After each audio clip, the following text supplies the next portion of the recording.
오늘 읽은 이 본문의 말씀은 종려주일이면 아마 전 세계 모든 교회에서 이 본문의 말씀을 가지고 아마도 말씀이 선포가 될 것입니다. 여러분도 이 본문의 말씀을 많이 읽으셨고 또 많이 들으셨을 텐데 오늘 저는 이 본문 특별히 8절에 나와 있는 그 들에서 벤 나무까지 밭에서 벤 나무까지 그 밭에서 벤 나무까지를 든 사람들은 누구였는가라고 하는 그런 면에 초점을 맞춰서 하나님의 말씀을 한번 나눠보고자 합니다. 사랑하는 여러분, 우리가 지금 코로나로 인해서 굉장히 어려움을 겪고 있는데요. 이 어려움을 겪을 때 사람들의 어떤 공통적인 심정은 무언가 새로운 일이 일어나서 이런 일들이 다 정리되기를 바라는 마음 아니겠습니까? 우리가 흔히 혁명이라고 하는 것들이 실은 살기 어려워지고 또 뭔가 하여간 우리가 살고 있는 이 세계나 사회가 마음에 맞지 않을 때 사람들이 뭔가 변화가 일어나기를 바라는 그런 마음들이 이제 모아지고 어떤 그것이 정점에 이르렀을 때 또 일어나는 게 혁명 아니겠어요? 예수님 당시에 많은 사람들, 특별히 이제 이스라엘의 우리가 오클로스 민중이라고 합니다만은 이스라엘 사람들의 마음자리가 어땠을까? 사랑하는 여러분 한번 상상을 해 보십시오. 일단은 나라가 없습니다. 뺏겼잖아요, 나라를. 로마의 식민지 아래에 있었고, 그리고 그때 당시 이제 사회상을 이렇게 연구한 학자들의 말에 따르면 전 국민의 70%가 일용직 노동자고, 그러니까 삶의 안정이라는 게 없잖아요. 사람들이 굉장히 어려웠을 겁니다. 살기도 어렵고 생활이 곤궁하니까 마음도 피폐하고 그래서 그들의 마음 속에는 뭐가 있을까? 뭔가 좀 새로운 변화가 있었으면 뭐 천재지변 같은 놀라운 일이 일어나서 우리의 삶이 좀 바뀌었으면 하는 마음 있지 않겠습니까? 뭐 예나 지금이나 현실이 불만인 사람은 언제나 도피처를 찾기 마련이죠. 그래서 아마 이스라엘 사람들의 마음속에 특별히 이제 유대 예수님이 그때 활동했던 갈릴리 지역도뿐만 아니라 뭐 예루살렘에 살고 있던 사람들 마음속에도 뭔가 좀 새로운 변화가 있었으면. 근데 이스라엘 사람들의 마음속에는 이제 그 메시아를 기다리는 신앙이 있잖아요. 메시아 신앙. 근데 결국 이스라엘 사람들이 소망했던 메시아라고 하는 것은 여러분 다른 의미가 아니고 다윗 왕국의 영화를 회복시킬 사람. 즉 우리가 하나님의 백성으로서 선택받은 민족으로서 우리의 삶과 우리의 나라, 우리의 영토, 우리의 모든 것을 다 회복시켜 줄 어떤 그런 구원자, 진정한 구원자죠. 이게 우리의 생활과 우리의 삶을 좀 획기적으로 바꿔줄 그런 사람, 그런 메시아를 기다리고 있었습니다. 다윗의 후손으로 오시는 메시아가 반드시 그런 분일 줄 기대하고 있었던 거죠. 그래서 이스라엘 사람들이 기대하고 있던 메시아는 당연히 승리자입니다. 오늘 여기 성경 본문에 보면 나귀를 타셨다고 하잖아요. 여러분 전통적인 메시아는 그러니까 우리가 승리자고 장군이라고 생각하는 메시아가 뭘 타야겠습니까? 백마를 타야겠죠. 흑마를 타든지. 하여간 말을 타야 되잖아요. 그때 당시 사람들이 부릴 수 있는 가장 크고 위험 있고 또 잘 달리는 것은 동물은 당연히 말이니까 말을 타야 되는데 이상하게 나귀를 탑니다. 이 나귀는 여러분 이렇게 성인 남자가 타면 발이 거의 끌립니다. 저도 뭐 나귀를 타본 적은 없는데 이제 무슨 그 뭐죠 TV 여행 프로그램 같은데 보면 산토리니 뭐 이런데 가는 사람들 보면 그 나귀 타고 올라가잖아요. 근데 그게 얼마나 옹색한지 몰라요. 그 나귀 막 금방에 쓰러질 것 같고 사람이 발에 닿을 것 같고. 그러니까 결국 그것은 왕이 타는 동물은 아닙니다. 근데 성경은 나귀를 타고 오신다 그랬어요. 왜 그랬을까요, 여러분? 예, 맞습니다. 우리가 기다리고 고대하던 메시아하고는 조금 다른 모습으로 하나님이 예비하신 메시아는 오신다는 겁니다. 근데 사람들의 마음이 어디 그렇습니까? 그런 예언서를 보면서도 당연히 메시아는 다윗보다 훨씬 더 용맹하고 무언가 우리에게 어떤 그 큰 영광을 가져다 줄 그런 메시아를 기대하지 않겠습니까? 그것이 이스라엘 사람들의 사랑하는 여러분 마음이었습니다. 예수 오시기 전에도 그 이스라엘 민족들에게 뭐 메시아가 왔다 이런 사람들이 많았어요, 여러분. 왜냐하면 사람들의 생활이 어렵고 힘드니까 이게 뭐 가짜들이 판치지 않겠습니까? 지금 우리가 코로나 사태 때문에 뭐 신천지라고 하는 집단의 어떤 실체가 드러나서 이제 그것 때문에 고통받는 분들 마음들이 많이 좀 뭐랄까 좀 한을 푸는 것 같은 그런 마음이 있을 텐데 여러분 이 사이비 이단 이런 가르침들은 비단 꼭 이제 나타나는 게 아니다 그 말입니다. 신천지도 가만히 들여다보면 뭐 위에 무슨 뭐죠 뭐 전도관이니 뭐 정명석교니 무슨 뭐 통일교니 다 이게 이론들이 비슷비슷합니다. 그 우리나라의 말이에요, 여러분. 정감록이라고 하는 유명한 책이 있잖아요. 비기잖아요. 비기 정감록. 이 정감록이라는 책이 굉장히 인기를 끌었잖아요. 인기를 끌은 게 뭐냐면 난세에 사람들이 좀 어려울 때에 우리를 좀 이렇게 구원해줄 진인, 정도령, 또 피할 곳, 뭐 이런 전쟁이 나면 피할 곳이 어딘가. 그러니까 안전에 대한 욕구들이 많기 때문에 예, 그런 책들이 굉장히 이렇게 그 유행을 한단 말이에요. 예, 그 정감록의 마지막 가운데 이제 세상에 어떤 종말이 온답니다. 종말이 오면 사람의 종자를 어디서 구할 것이냐? 양백에서 구한다. 양백. 그래서 유명해진 게 백백교라고 하는 일제시대 1937년 놀라운 일단 뭐랄까 사이비교랄까요? 예, 그런 사건이 있었습니다. 여러분 혹시 아시는지?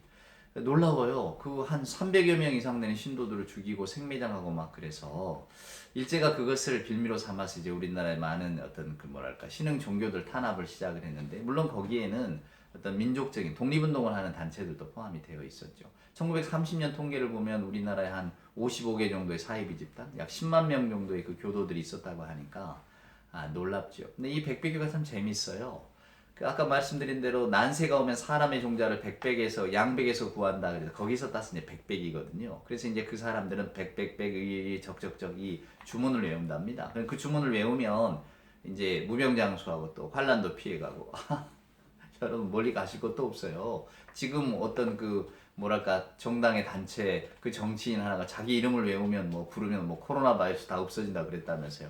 그런 시절입니다. 사람들의 마음이 여러분 그냥 뭐 개화한 시대에 사는 것 같아도 과학문명이 이렇게 발달한 시대에 살아도 여전히 그 안전에 대한 그 불안이 있기 때문에 생명에 대한 어떤 그 뭐랄까 욕심이 있기 때문에 안전 뭐 이런 것들에 대한 사이비의 가르침들이 없어지질 않아요. 이 백백교도 말입니다. 그래서 대원군, 대원이라고 하는 자기의 어떤 그 교주가 있다고 해요. 그래서 우리나라에 약 53개 되는 어떤 그 지역 안전지대인데 그 지대에 가서 피해 있으면 금방 이제 난이 온다는 겁니다. 우리가 기독교가 불의 심판 책 이야기 나오잖아요. 뭐 성경에도. 그러니까 그 백백교 교주가 이 전정훈이라고 하는 인데 원래 농민이었습니다. 근데 1800년 후반 그리고 1900년대에 함경도 쪽에서 이제 그 이 종파를 일으켰는데요.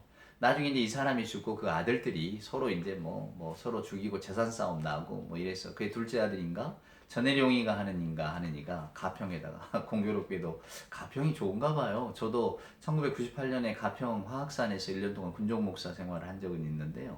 뭐 지금 신천지 뭐 이만희도 가평에 뭐가 있다고 그러잖아요. 근데 하여간 이 전해룡이라고 하는 이가 가평에다가 왕궁도 짓고 말입니다. 그러니까 이 백백교 교주였죠. 거기서 뭐 무수히 많은 뭐 재산을 갈취하고 여자들을 취하고 뭐 난리가 아니었죠. 근데 그들의 가르침이 이겁니다.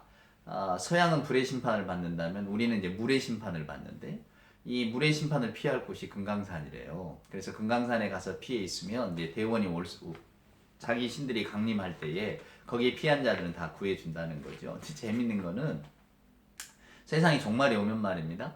나는 세상 보기 싫다. 나는 그냥 조용한 섬에서 그냥 편안하게 살고 싶다. 그러면 금강산으로 피하면 되는데 만약에 여기에서 나라에서 왕노릇도 해보고 뭐 한번 뭐랄까 정치가도 해보고 뭐 관리도 해보고 싶은 사람은 다 계룡산으로 모여라 그랬대요. 그러면 이 대원이 거기 와서 이제 그 계룡산에 모여 있는 사람 가운데 이제 직위를 준다는 겁니다. 너는 왕 해라, 너는 뭐 국무총리 해라, 뭐 너는 대신해라 하지 않겠어요? 근데 그것을 주는 것이 이렇게 뭐 계급 따라서 그러니까 재산을 얼마나 바쳤는가, 얼마나 많이 헌신했는가 놀랍지 않습니까? 요즘 사이비단 다 그러잖아요. 재산 갖다 바치면 나중에 뭐 신천지 이론이 뭐 신천신지가 오면 무슨 세상의 물건이 다 자기들에게 온다나요? 그리고 그 뭐랄까 이거 흰옷입은 뭐 집화장에 들어가고 14만 4천에 들어가야 거기서 그 재물을 가지고 예, 세상의 왕노릇 하겠다는 거 아닙니까? 근데 이게 왜 여러분 그 사람들을 미혹할까요? 그게 이게 욕심하고 맞닿으니까 그런 겁니다. 그 정점이 있잖아요. 다들 우리가 심리학에서는 인지부조라고 하는데 사람들이 말할 때에 그게 다 엉터리라고 해요. 하지만 거기에 빠진 사람들이 빠져나오지를 못하는 것은 거기에 한때나마 내가 인정하고 들어갔던 이런 것들이 이런 나 자신이 부끄러우니까 합리화시키는 겁니다. 그래서 그냥 자기의 유익한 정보는 듣지만 불리한 정보는 듣지 않는 거죠. 뭐 교주가 엉망이라더라, 뭐 재산을 따로 갈취했다더라, 뭐 어떤 그 뭐 생활이 문란하다더라 이런 얘기 듣지 않습니다. 아예 다 패스해버리고 그냥 자기가 듣고 싶은 것만 그래서 사람들이 다 오해해서 지금 그러는 것이고 그날이 오면 한번 두고 보자 뭐 이런 식으로. 왜냐하면 자기가 그동안 거기다 쏟아넣었던 시간, 정열 모든 게 다 돈 아깝잖아요. 그러니까 아예 그냥 믿어버리는 겁니다. 아 내가 잘못됐구나, 내가 어리석었구나. 사람이 스스로를 어리석다고 인정하는 게 얼마나 어려운 일입니까? 그러니까 차라리 믿는 쪽을 택하는 겁니다. 예. 그래서 그런 사이비 종교들이 정말로 판을 쳤어요. 물론 나중에는 이제 뭐 그 교주도 자살하고 뭐 다 검거되고 12명이 사형 선고받고 뭐 그러고 끝나고 말았습니다만은 예, 그 사이비 집단의 후예들이 지금까지 남아 있는 거예요. 계속해서 아마 우리가 살아가는 동안은 있겠죠. 근데 중요한 건 이겁니다. 제가 언젠가 설교 중에도 이야기했지만은 저희들이 속상한 것은 그것이 신앙의 이름으로 자기들의 욕심을 감추고 자기들의 목적을 갈취한다는 거예요. 신앙의 이름으로. 그냥 내가 내 생각으로 이렇게 가면 얼마나 좋겠습니까? 우리 좋으신 예수님의 이름을 팔아서 하나님의 이름을 팔아서 지금 그 짓을 하고 있는 것 아니겠어요? 사랑하는 여러분. 말씀드렸지만 믿음이라고 하는 것은 우리 욕심을 채우는 게 믿음이 아닙니다. 아담과 하와가 탐냈던 그 선악과를 따먹고자 하는 것이 신앙이 아니에요. 하나님이 우리에게 보여주시고 하나님이 저나 여러분에게 원하시는 삶의 모습, 그 인간의 모습을 회복해 가는 것이지. 우리가 선악과 사건 이후로 하나님으로부터 멀어졌잖아요. 그러니까 하나님께로 가까이 가자. 하나님이 기뻐하시는 삶을 살자. 이것이 신앙의 목표고 어떤 신앙의 목적인 것이지 우리 욕심을 채우자고 하는 게 아니잖아요. 근데 오늘 예수님 당시에 예수께서 예루살렘에 입성을 하셨습니다. 오늘 이 장면이에요. 나귀를 끌고 오라 명하시고 나귀를 끌고 왔습니다. 자, 나귀를 타고 들어가려고 했더니 아이고 어찌 그냥 가십니까? 제자들부터 일단 나귀 위에다가 겉옷을 깝니다. 그리고는 이제 들어갔더니 호산나 호산나. 사람들이 모여서 이제 이 환호성을 지르는 거죠. 호산나라는 게 도와주세요, 도와주세요 그런 뜻입니다. 다윗의 자손이요, 우리를 좀 구원해 주십시오, 우리를 도와주십시오 그런 뜻이에요. 그 말은 도와주십시오라고 하는 말의 이면에는 우리가 지금 죽게 생겼습니다. 그러지 않겠습니까? 죽게 생겼으니까 도와달라고 하고 힘드니까 도와달라고 하죠. 근데 왜 이 사람들이 도와달라고 했을까? 그리고 오늘 여기 8절에 보면 밭에서 벤 나뭇가지를 들에서 벤 나뭇가지를 길에 편 사람들이 있었다. 많은 사람들이 자기의 겉옷을 폈다. 그리고 또 심지어는 어떤 사람들은 밭에서 벤 나뭇가지를 이렇게 베서 밑에 깔았다 그럽니다. 이 밭에서 벤 나뭇가지가 뭐였을까? 들에서 벤 게 뭐였을까? 학자들은 그걸 종려나무 잎사귀라고 생각합니다. 물론 종려나무가 어떤 그 메시아적 특성도 보여주지만, 근데 왜 종려나무를 들에서 배워왔을까? 오늘 제 설교의 어떤 핵심은 여기에 있습니다. 그 예수 시대 예루살렘이라고 하는 글을 쓴 예레미야스라고 하는 신약 학자가 있어요. 이분은 예수님 시절을 연구해 보고 싶어서 직접 예루살렘에 가서 살기도 했는데요. 이제 그분의 어떤 이야기를 따르면은 예수님 당시에 이제 이스라엘 땅이 척박하잖아요. 뭐가 잘 안 자란답니다. 그러니까 밭에서 키울 수 있는 작물이 한정이 돼 있어요. 그래서 사람들은 먹고 살아야 되니까 뭐 밀이니 보리니 이런 것들을 키웠겠죠. 근데 여러분 짐작하시는 대로 이스라엘 백성, 특별히 유대 백성들에게는 뭐 성전세도 있고 세금도 있고 있지 않겠습니까? 근데 흉년이 들거나 뭐 그때는 뭐 이렇게 도와주는 곳이 없으니까요. 흉년이 들거나 이러면 결국은 뭐 꾸게 되고 또 꾼 것을 못 갖게 되면 자기 땅을 이렇게 내놓게 되고, 그러니까 그때 당시에 대부분 예루살렘에 살고 있는 사람들이 이스라엘의 땅들의 대부분을 갖고 있었고요. 부재지주라고 하잖아요. 거기에 살지 않으면서 그냥 땅을 소유하는 사람들이었고, 70% 가까이 일용직이라고 말씀드렸지만 이제 대부분의 사람들이 자기 땅을 잃고 소작농 뭐 이렇게 하루하루 날품팔이로 살아가는 사람들이었죠. 근데 그때 이제 그 시절을 이렇게 연구한 학자들에 따르면은 그때 예루살렘에 오늘 여기 드레이라고 하죠. 이게 아그로스라고 하는 헬라어인데 이게 들판입니다. 오늘 우리는 밭 하면 우리 대한민국의 옛날 그 농촌에 살던 분들은 밭의 이미지가 떠오르시잖아요. 근데 이스라엘은 우리나라의 밭과 같은 게 아닙니다. 그냥 척박한 땅이기 때문에 그냥 밭의 어떤 개념 자체가 없어요. 그래서 예수님 이렇게 비유해 보면 씨 뿌리는, 여러분 농부에게 있어서 그 씨앗이 얼마나 중요합니까? 근데 왜 농부가 그걸 길가에다 뿌리겠어요? 근데 그것은 그 이스라엘의 밭이라고 하는 것 자체가, 사랑하는 여러분, 우리처럼 여기는 밭이고 여기는 사람이 다니는 곳이고 이렇게 뚜렷하게 구분이 안 되어 있기 때문입니다. 그래서 하여간 어찌됐건 농부들이 그 땅을 가지고 있을 때는 자기들이 먹어야 되니까 밀이나 뭐 보리나 이런 것들을 심었지만은 나중에 흉년이 되고 혹은 뭐 성전세를 못 내서 그 농토를 빼앗기게 되면 그 농토를 가진 부자들이 그 농지를 어떻게 썼느냐, 밀이나 보리 같은 서민들의 양식을 거기다 재배하는 게 아니라 종려나무 같은 것을 재배를 시켰대. 이게 고부가가치 상품입니다. 종려나무 열매를 이렇게 말려서 뭐 잼도 만들고 그런다네요. 저도 그걸 잘 먹어보지는 못해서 뭐 어떤 건지는 모르겠습니다만은 하여간 그런 식으로 쓰인대요. 그래서 여러분 우리가 젖과 꿀이 흐르는 땅이라고 하잖아요. 가나안 땅. 이 꿀이라고 하는 것이 그 잼을 말하는 겁니다. 잼. 그 잼이 바로 종려나무 열매로 만든 잼이었대요. 그러니까 그런 것들이 사람들에게 부자들에게 기호품으로 비싸게 팔리는 겁니다. 그럼 당연히 부가가치가 높겠죠. 그러니까 어떤 그 전에는 밀이나 보리를 심었던 그 들판에다가 이걸 다 갈아엎고 거기다 종려나무 같은 걸 심는 겁니다. 올리브, 대추에다 같은 감람나무 같은 걸 심는 거예요. 그러니까 유실수 같은 걸 심어서 자기들의 더 큰 수익을 얻으려고 하니까 이제 여러분 한번 생각해 보세요. 저 땅이 옛날에는 내 땅이었어요. 근데 내가 어찌됐건 간에 성전세를 못 냈든 뭐 흉년이 들었든 내가 빚을 못 갚아서 그 땅을 뺏겼는데 이제는 그 땅을 다 갈아엎고 거기다 종려나무를 기릅니다. 근데 결국은 누가 기릅니까? 이제는 전에는 내가 주인이었지만 이제 소장농이 처지로 전락을 해서 여전히 농부들이 기르고 있지 않겠어요. 근데 예수께서 예루살렘에 들어오셨단 말이에요. 새 시대가 열리는 거잖아요. 이제 메시아가 우리를 구원하러 오셨잖아요. 그러니까 여러분이 농부라면 너무 기쁜 나머지 그 나무까지들 베는 거예요. 야, 이 종려나무 나 꼴도 보기 싫었다. 이제 여기에다가 우리가 다시 밀과 보리를 심고 이제 이 땅이 내 땅이 될 수 있겠구나. 아니 전에는 주인 무서워서 어찌 감히 그러겠습니까? 근데 그것을 자기가 기르던 작물을 다 베버리는 겁니다. 여러분 농부의 심정 이 자기 기른 작물 갈아엎는 건 너무 마음 아프대잖아요. 저도 뭐 짐작은 할 수 있겠습니다만은 그 마음을 말입니다. 근데 이 사람들이 얼마나 흥분했으면 그것들을 다 잘라갖고 오지 않았겠어요. 그리고 그걸 밭에다 밑에다 깔았다는 거예요. 막 들고 소리 지르고 이제 새 시대가 열리니까 과거는 다 끝났다. 근데 여러분 어찌 됐습니까? 어찌 됐습니까?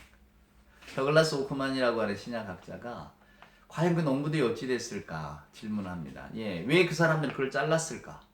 왜 그 종려나무 가지를 잘라서 환영을 했을까? 결국은 예수를 환영했던 사람들, 그 민중들의 마음속에는 이제 새 시대가 열릴 줄 알고 과감하게 아주 흥분되어져서 즐겁게 잘랐는데 여러분 예수님의 행적이 어땠나요? 결국 예수님은 붙들리시고 오늘 빌라도가 물어보잖아요. 누구를 살릴 것인가? 이미 사람들의 마음이 돌아선 겁니다. 아마 그 가운데는 배신감을 크게 느끼는 사람들이 많았겠죠. 가룟 유다가 그랬던 것처럼 자기들이 기대했던 메시아, 우리들의 생활 전부를 바꿔줄 메시아, 이제 우리가 큰 소리 치고 떵떵 살 수 있도록 만들어줄 메시아가 올 줄 알았는데 그 메시아를 기대했는데 예수님은 엉뚱한 메시아였다 그 말입니다. 승리의 메시아가 아니라 오히려 사랑하는 여러분 매를 때리는 메시아가 아니라 매를 맞는 메시아고 오히려 제자들에게 검을 든 자는 검으로 망한다고 이야기를 하시고 사랑과 용서와 평화를 이야기하시는 메시아가 오셨으니 어찌 자기들의 기대에 맞겠어요. 그러니까 그 극심한 배신감에 나중에는 결국 어떻게 되느냐면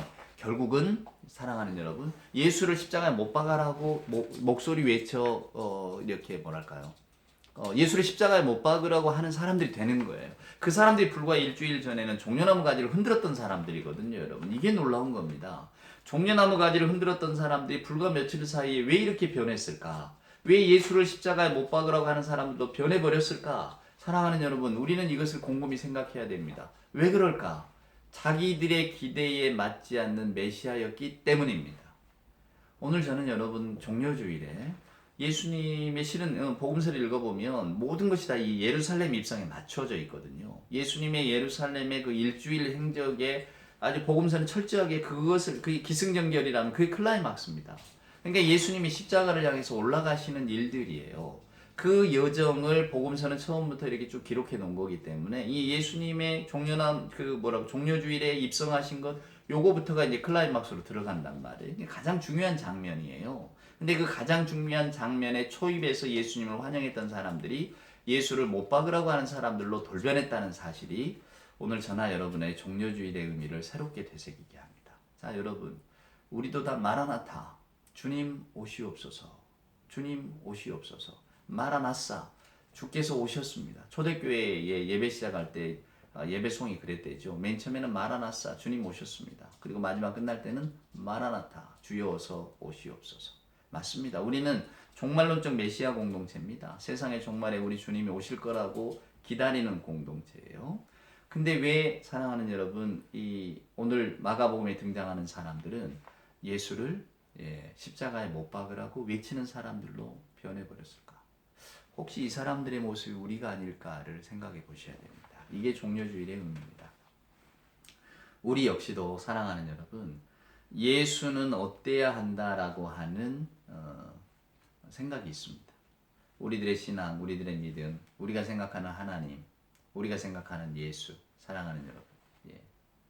근데 예수님은 분명히 실제하시고 계시지만 우리가 규정할 수 있는 존재가 아니잖아요. 닿을 수 있는 존재도 아닙니다, 여러분. 근데 우리는 그 예수님을 마치 우리가 잡을 수 있을 것처럼, 닿을 수 있을 것처럼, 우리가 소유할 수 있을 것처럼 생활하면서 또한 신앙생활을 합니다. 여기에 우리의 신앙생활에 폐해가 있습니다. 그래서 우리가 주변에 뭐 신앙이 좋다, 믿음 생활 잘한다고 하는 분들도 그들의 생활이 흔들리거나 또한 그들의 기대와는 다르게 그들의 삶이 펼쳐질 때는 나 이제 예수 안 믿을 거야. 난 교회도 안 다닐 거야. 나 신앙생활 안 할 거야. 이렇게 돌변하는 분들을 많이 보게 됩니다. 여러분, 원인이 어디 있을까요? 그것은 성경이 가르쳐주는 예수님, 하나님이 보여주시는 예수님이 아니라 우리 마음속에 만들어낸 예수를 우리가 믿기 때문입니다. 우리가 원하고 우리가 그려놓은 이상향의 예수를 우리가 갈망하기 때문이에요. 근데 그 예수가 우리의 어떤 욕구나 욕심을 채워주지 못하면 이제 우리는 예수님도 필요 없다고 하는 이 이스라엘의 사람들, 밭에서 벤 나뭇가지를 끌고 왔지만 결국 그것이 배신되어졌을 때에 그 여러분 허탈감을 어떻게 감당하겠어요? 당연히 새 시대가 열릴 줄 알았는데 그 새 시대를 이끌어갈 줄 알고 새 시대를 열어줄 메시아가 오늘 빌라도에게 붙들렸다? 그리고 저렇게 처절한 모습으로 우리 앞에 서 있다? 당연히 못 박으라고 하지 않겠습니까? 우리가 기다렸던 메시아는 저런 능력도 없고 저런 어떤 뭐랄까요 영웅의 풍모도 없는 분명히 이사야서에는 그는 보잘것도 없었다. 우리가 바라는 어떤 그런 어떤 위험 있는 풍채가 아니었다고 가르쳐 주는데도 우리는 그것을 모른다 하고 우리가 기대하는 메시아는 이런 메시아가 되면 안 된다고 사랑하는 여러분. 그래서 주님이 오셨지만 주님을 결국은 우리가 밀어내는 오늘 이 이스라엘 사람들의 모습이 결국 오늘날의 우리들의 모습이 아닐까요, 여러분? 우리가 살아가는 시대, 물론 꼭 이 시대만은 아닙니다만은 왜 인간이 살아가는 시대에 또 믿음과 신앙이 있는 시대에 이 사이비들이 없어지지 않을까? 그것은 인간의 욕심, 욕구를 그들은 채워주기 때문입니다. 저희들이 채워주지가 않잖아요. 왜냐하면 성경이 그걸 말하고 있지 않으니까. 만약에 누군가 저에게 목사님 우리가 이렇게 열심히 신앙생활을 하면 뭐 헌금도 많이 드리고 주일성도 잘하고 시간 내서 교회를 위해서 봉사하고 이러면 나중에 우리가 다른 사람들보다는 뭐 부귀영화를 더 잘 누릴 수 있겠죠? 이렇게 물어본다면 누가 거기에다가 그렇다고 말할 수가 있겠습니까? 성경이 그렇게 말하고 있지는 않은데 그렇게 말하는 게 사이비이다니. 그것이 사람의 욕심이고 그것을 갈망하는 사람들의 마음을 알기 때문에 그것을 채우려고 가는 겁니다. 근데 말씀드렸지만은 우리가 뭐 우리 욕심 채우기 위해서 신앙생활하는 것 아니잖아요, 여러분. 생각해 보십시오. 우리는 무엇 때문에 예수를 믿고 있을까? 우리는 무엇을 위해 예수를 기다리고 있을까? 예수님은 왜 예루살렘에 입성하셨을까? 예수님은 우리에게 무엇을 보여주시려고 그 길을 걸어가셨을까? 예수님은 우리에게 무엇을 선물하시려고 십자가의 고통을 감당하셨을까? 사랑하는 여러분. 돈일까요? 부귀영화일까요? 아니겠죠. 그래서 신앙생활이 어려운 것 같습니다, 여러분. 인간의 존재에 대한 생각이 깊이 있게 자리 잡지 않는 이상에 그리고 인간의 삶의 조건에 대한 어떤 저희들의 뭐랄까요 심층적인 고백이 있지 않는 바탕에는 믿음이라고 하는 것은 결국 우리 욕심을 채우는 것밖에 안 됩니다. 오늘 우리가 이 밭에서 벤 나뭇가지를 들고 이렇게 흔들었던 이스라엘 사람들과 같이 우리도 여전히 그런 모습으로 오늘 우리 주님을 기다리고 있는 것은 아닌가. 이 종려주일의 아침에 이것을 생각해 보셔야 합니다. 하나님의 약속은 반드시 성취됩니다.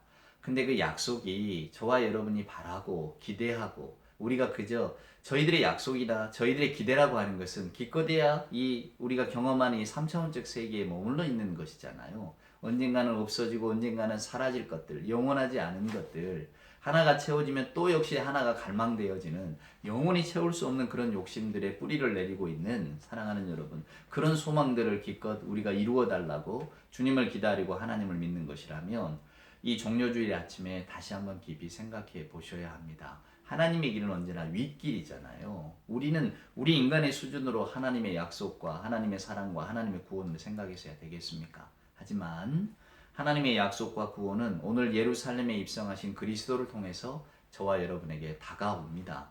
그리고 다가오고 실현된다라고 하는 약속이 성경에 기록되어 있습니다. 주님은 그것을 위해서 예루살렘에 나귀를 타고 입성하셨던 것이고요. 저는 오늘 저나 여러분들이 마음속으로 다 겉옷을 벗어들고 또 종려나무 가지를 흔든 사람들과 같이 되기를 소망합니다. 하지만 그 옷을 깔고 종려나무 가지를 베어서 흔들었던 그 목적이나 마음의 밑바탕이 사랑하는 여러분, 우리의 욕심이 아니라 주님이 우리에게 들려주시고 또한 주님이 약속하신 그 약속의 세계를 믿기 때문에 내가 기뻐하며 감사하면서 드린다고 하는, 그리고 그 기쁜 마음으로 오늘 내가 주님을 기다리고 신앙생활을 한다는 마음으로 오늘 종료주의를 맞아야 될 줄로 압니다. 사랑하는 여러분, 욕심이 앞서는 신앙생활이 아니라 우리 주님이 보여주시는 그 길을 향해서 하나님의 그 약속을 믿으면서 우리 걸어가십시다. 그래서 바울이 소망 중에 즐거워하라고 우리에게 가르쳐 주었잖아요. 오늘 또 종료주일의 소망, 우리를 위해서 십자가를 향해 기꺼이 걸어가신 우리 주님의 사랑을 기억하시면서 거기에서 소망을 발견하시고 거기에서 기쁨을 발견하시고 우리의 마음이 충만해지는 종료주일이 되기를 소원합니다.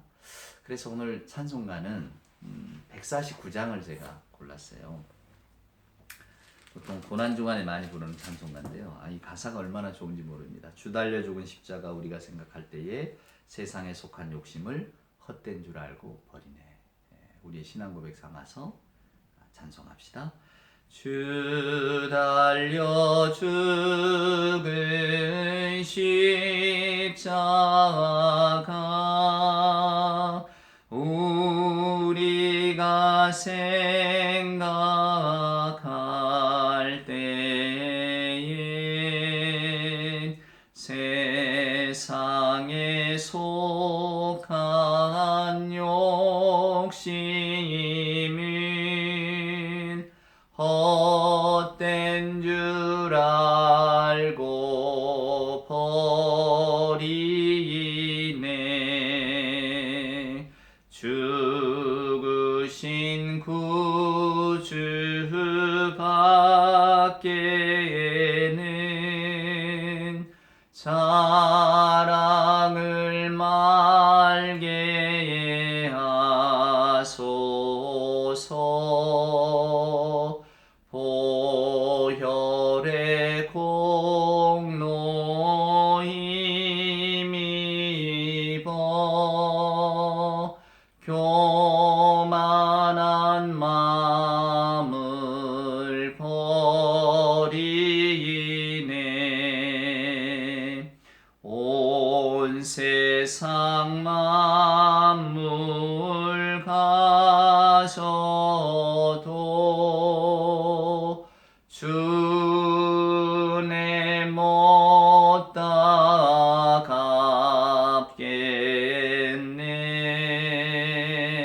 놀라운 사랑 받은 나 몸으로 제물 삼겠네.